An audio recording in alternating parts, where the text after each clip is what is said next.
If you are just joining us, you are onto your favorite program, Democracy and Rule of Law, a production of Galaxy Television, where we delve deep into intriguing issues that concern democracy, rule of law, governance, and others. In our first topic, we have looked at the early recommendation for ECOWAS countries to implement. And now we want to look at the second topic, which is that in the next few weeks or months, an off-season election will be taking place in Anambra State to elect the governor of that state. And in recent past, Nigerians have been complaining about the efficiency and effectiveness of the machinery for election, particularly INEC and all that.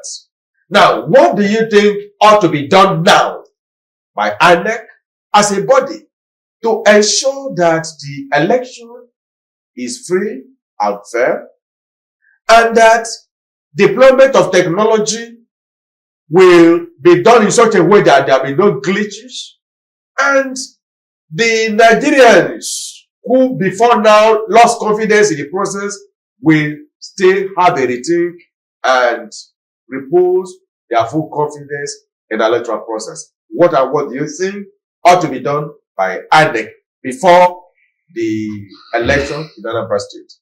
You see, I'm a little bit doubtful and skeptical about the kind of processes and procedure that we are calling election right now.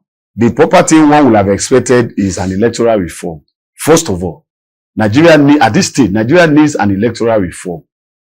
And I'll say this because when you look at what is happening, majority of Nigerians are indifferent to politics now. People are not excited about election anymore. People have come to see that election is a means for politicians to get into office. And when they get into office, there is nothing, little or nothing for them, in terms of benefit, in terms of dividend of democracy or social benefit or welfare, as we have said earlier on. So to that extent, many Nigerians are disillusioned about voting, casting their vote for anybody right now. And that's why you will see the turnout in most of the elections that have been conducted. It has been very, very poor. Very small and negligible number of people comes out to vote. So, and that tells you that Nigerian people are fed up of INEC, fed up of election, fed up of the promises, vain promises of politicians, fed up of even governance and government. And that's a very serious danger for our democracy. Because a democracy where the people are not active, where the people are not participating, is a democracy that will lead to despotism and tyranny. Unfortunately, there is a need for an active populace, an active citizenship, to be able to stop guard or prevent the recklessness of people in government. That's on one part. On the other part, you also find out that the procedure for the election is still not digital. We are still using all this manual, moving people from place to place, using ballot paper and all those things, which gives room for all manner of fraud and manipulation and distortion of results and all of that. So I think we should get out of all of this drama that we are doing. People have suggested that we should have elections that are digitally controlled, even with biometrics that can pick out double voting anywhere from the country. If you do any double voting, the vote can be validated and it can be pulled out, so that we don't have this multiple use of ballot papers and movement of staff that have not helped us, and the use of the military to be able to control the result of election and all of that. We need an electoral reform right now. But the present government, one would have expected, will be talking about electoral reform. But so far, it will appear as if they are not interested in electoral reform because of the silence of this government over electoral reform. And one wonders why. Because President Tinubu is somebody who came in on the hope of reforming the electoral process that brought him into power. That's why some of us still love the regime of Yar'Adua. Because Yar'Adua, when he came in, he faulted the election that brought him in, and he put in place an electoral reform. All right. We are all expecting that this present government will do the same. But unfortunately, there have been silence from the side of the government. So there is a need for Nigerians to ask for electoral reform. And the third thing I want to say about this question you have asked, yes, is that there is a present need to unbundle INEC. There is a need to INEC had failed woefully in conduct of election in this country. Why are we still keeping the same group of people? Why are we still keeping the same institution? Why are we still doing the same thing the same way? And we are expecting a different result. It's so unimaginable. Now, you just mentioned that most Nigerians have lost confidence in the electoral process. Yes. Which has led to electoral apathy in this nation. Yes. And again, where the people don't go out to vote, is our democracy not thereby endangered? That with the majority of the people, Nigerians not participating, a few people will not decide the fate of the majority. Is that really democracy? That is exactly the point I made earlier on when I said that it will lead to tyranny and despotism, because what you will now have is the manipulation of the process. Only a group will sit down and determine who becomes what. And once that happens, what you will have is recklessness in government. What you have is despotism. What you have is tyranny. And Nigerians don't want that to happen. So they should be more involved, and they should ensure that those in government account. There is a need for us to put the government to give account of their stewardship regularly to Nigerians. They should realize that they are public servants. They are not masters and lords of the people. The fact that you are a governor or you are a president does not make you the lord and master of the people. No, you are to serve the people, and Nigerians should ask for the people in government to serve them. Unfortunately, in Nigeria today, they will tell you wait for the next round of election if you are not satisfied with our government. But the same people will make it impossible for you to have a free and fair election. So where do we go from there? Well, are we thinking of a replica of George Orwell's Animal Farm? Where all animals are equal, but some are more equal than others. Exactly. We have a political class. We have a political class today that is elitist, that is cultic, that only seek after his own interests and benefit, and ensures that everything that is in his interest is pursued, and anything in the interest of the people is suspended and postponed. Yes, we have mentioned the issue of electoral reform, which would go a long way to restore the confidence of Nigerians in the electoral process. Also mentioned the issue of unbundling INEC. Let body be created out of INEC to be in charge of party registration. Separately, let another group be there to conduct election. And the third group, a body from INEC, to be responsible for post-election matters. Yes. Violence and all that and all that. And over and above that, don't you think it's equally important to have in the process of electoral reforms the issue of independent candidacy incorporated in our law? Well, that's also very important. It's an issue that has been in the front burner for a long time, but politicians don't want to allow it because they want to control the system of votes. If you say politicians don't want to allow it, yes, is that not a negation of what to be made to believe? They are afraid that sovereignty belongs to the people, that power belongs to the people. The politicians will tell you that power doesn't belong to the people; it belongs to those in government. An average politician, well, that's why they are seeking power. They believe office, political office, is power. They seek power from the masses. They use the masses to get into power. Yes, it's the masses that give power. No, they don't believe that you are giving power to them. They believe that an average politician believes that he needs your consent to seize power. Is it not when I vote, they now use my vote to assent? Whether you vote or not, some people will support them and put them in place. So voting to them, they see Nigerians voting, they don't see it as an exercise of power. An average politician doesn't see it as an exercise, because that's why to them the end is the political office. The vote of the people is just a means. And sometimes they don't even need it when they have enough machinery to manipulate the process. They don't need the votes of the people. Are you saying that electoral process is prone to manipulation? Of course, that's what has been happening over the years. We have never had a free and fair election in this country. Is this the inception of this nation? From the beginning of Nigeria. Since 1914. From the beginning of Nigeria, we have never had it, even during the colonial days. The colonial government, the British government, were manipulating elections even for their favorites. That was what, for instance, what led to the Zikis movement, if you remember. That was what led to the collapse of the Clifford Constitution and also that of the Littleton Constitution.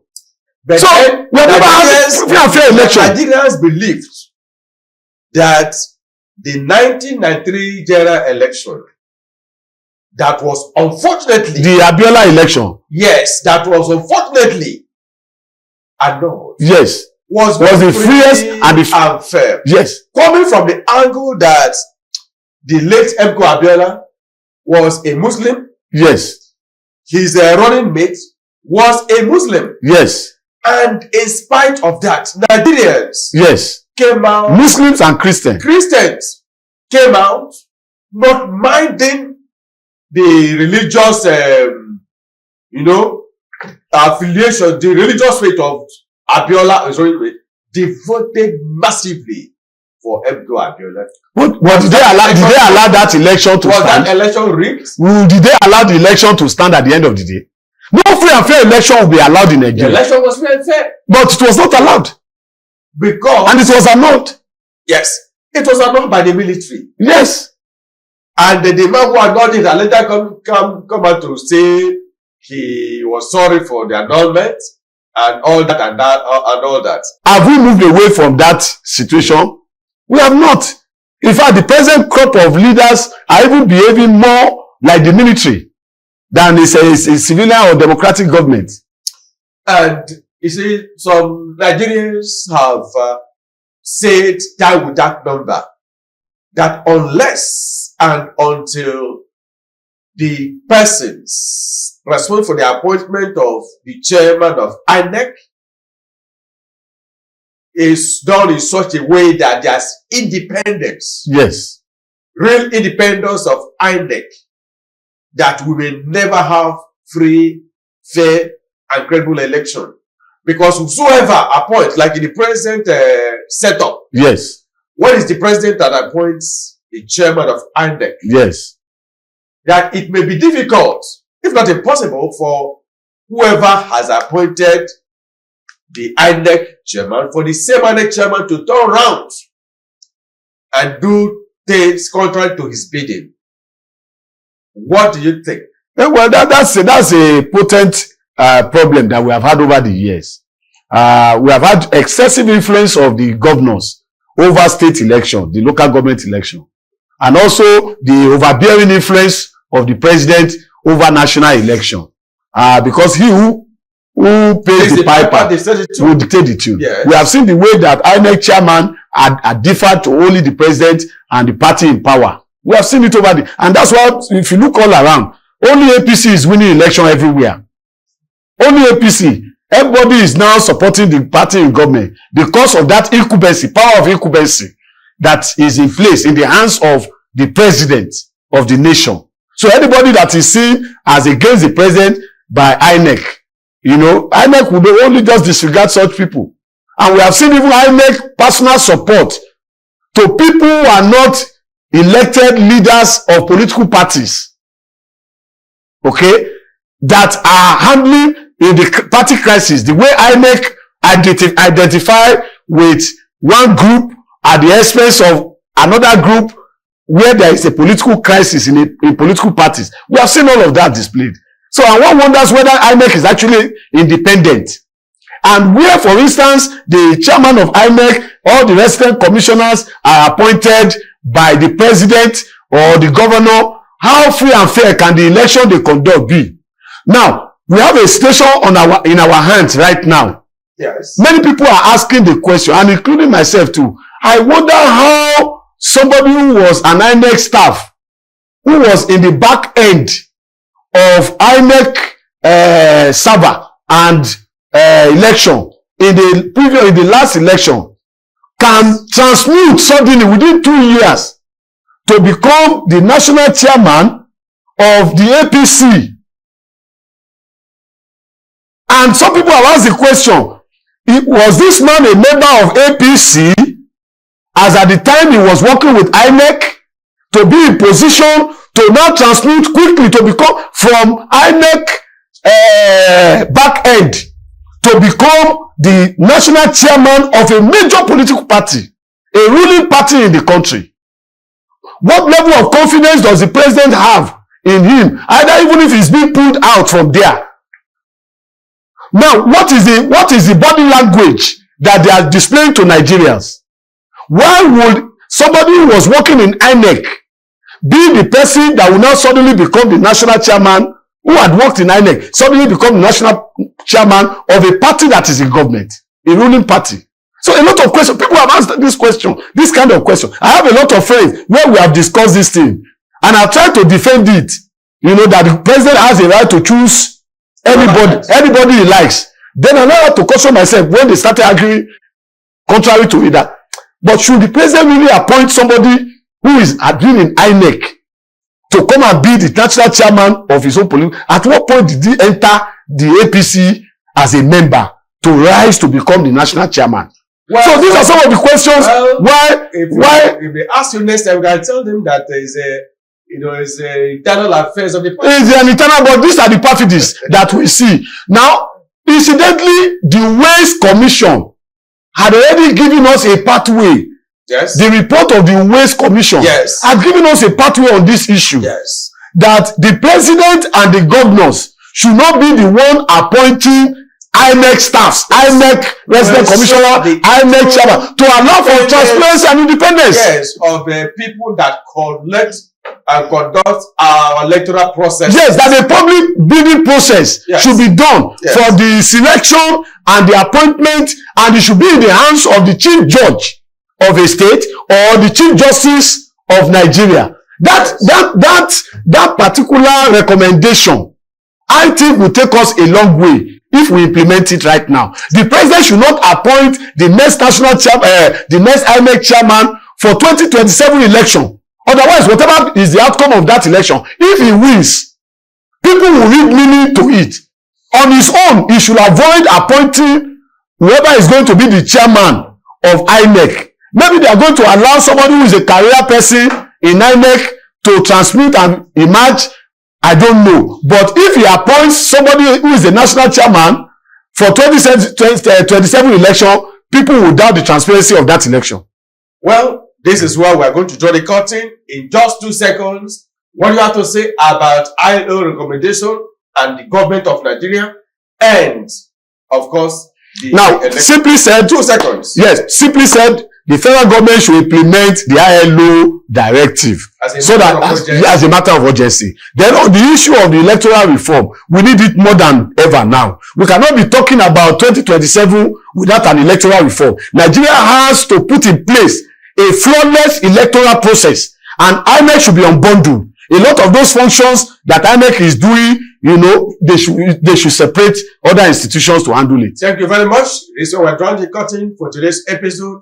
Join us next Sunday for more interesting, intriguing, and insightful issues that concern governance, democracy, and rule of law. And follow us on all our social media handles. See you next week.